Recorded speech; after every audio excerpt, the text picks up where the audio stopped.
All right, guys. So Donald Trump takes to Truth Social the other day, and he immediately shoots himself in the dick and balls.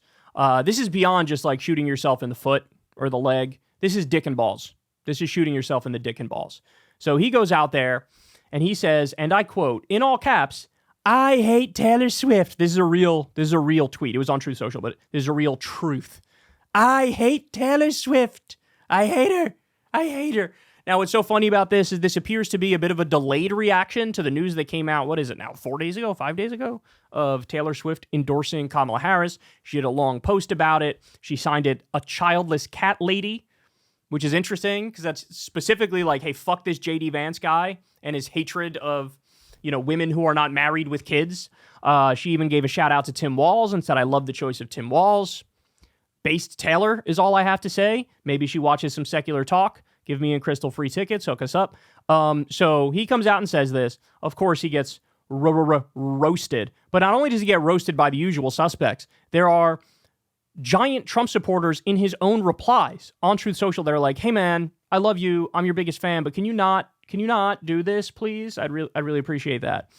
So Liz Cheney says, I hate Taylor Swift, says the smallest man who ever lived.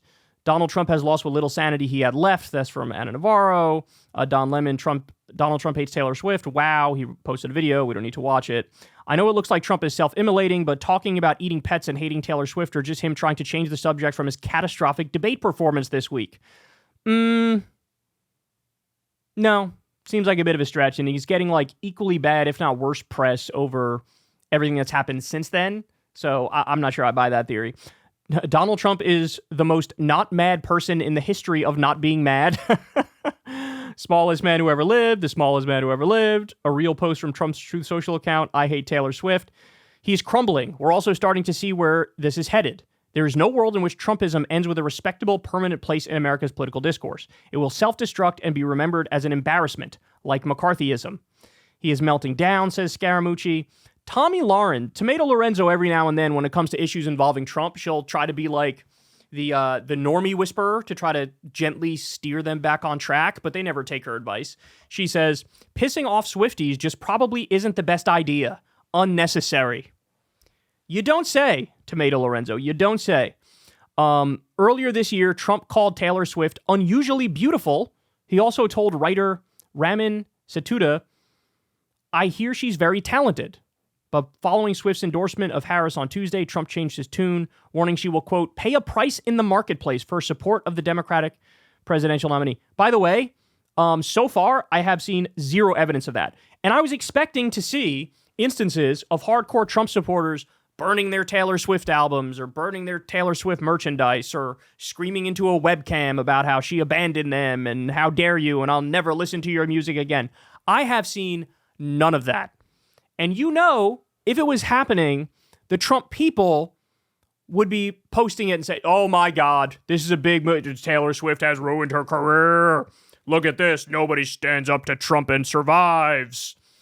I guarantee you they would be pushing that stuff far and wide if it was happening, but it's not happening. Or if it is happening, it certainly ain't in any reasonable numbers to constitute a thing. So look, when I saw this, my first thought was, I don't know if it's going to matter. I don't know if it's going to matter. But at the same time, Taylor Swift is literally the number one pop star in the country. So to the extent any celebrity endorsement would matter, this would be like the one that could actually matter. And apparently she posted some link for people registering to vote, and hundreds of thousands of people registered to vote. So now take that for what it's worth, but it's certainly not a fight any reasonable politician would pick. It's just not. It's just not. This is nothing but red meat to his rabid base who would never abandon him no matter what. But everybody else in the country is looking at you like, really? Really, bro? This is what you want to do? This is how you want to spend your precious campaign time before the election? So I was curious and I looked up how many Taylor Swift fans are there in the world. The answer is 441 million. That is way more than the population of the United States of America.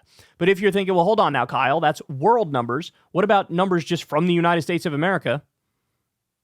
This is from Forbes, some 53% of U.S. adults said they were fans of Taylor Swift. And 16% identified themselves as avid fans of the star. of avid fans, 44% called themselves Swifties. So more than half of U.S. adults are Taylor Swift fans. Now, that doesn't necessarily mean they're going to take political advice from her, but Trump certainly isn't making this any better for himself by being in the hole and digging even deeper. Just digging all the way to China, as far as I'm concerned. That's what he's in the midst of doing right now. Look, I have to say, it reminds me of 2016 when Trump went out there in a rally and said, Obama is the founder of ISIS. He founded ISIS. He's the founder. And then even when people tried to help him out and soften the point a little bit, hey, do you mean that he armed Syrian rebels who ended up being al-Nusra Front, who were connected to Al-Qaeda, so we armed people who ended up being jihadists? Is that what you mean when you say he founded ISIS? And Trump literally was like, no, I mean he founded it. He was the founder of ISIS. And I remember watching that during that week and thinking, is homie trying to lose? Now, the difference was, in that instance, he would always pair his insanity with an equal amount of fake economic populism where he pretends like he's looking out for the average American. Now the economic populism is gone. It's nowhere. He's not that anymore. He's just not. He's not. So now when he's not saying, I hate Taylor Swift, he's lying and saying that legal Haitian immigrants are eating cats. And he's not denouncing bomb threats done in his name. So, I don't know, man. This is not looking good for the big guy. This is not looking good. And there may be consequences for all of this madness. Hey, y'all, do me a favor and like and subscribe. It helps out big time in the algorithm. Click the bell as well for notifications when videos drop. And watch that video on screen right now. You know you want to.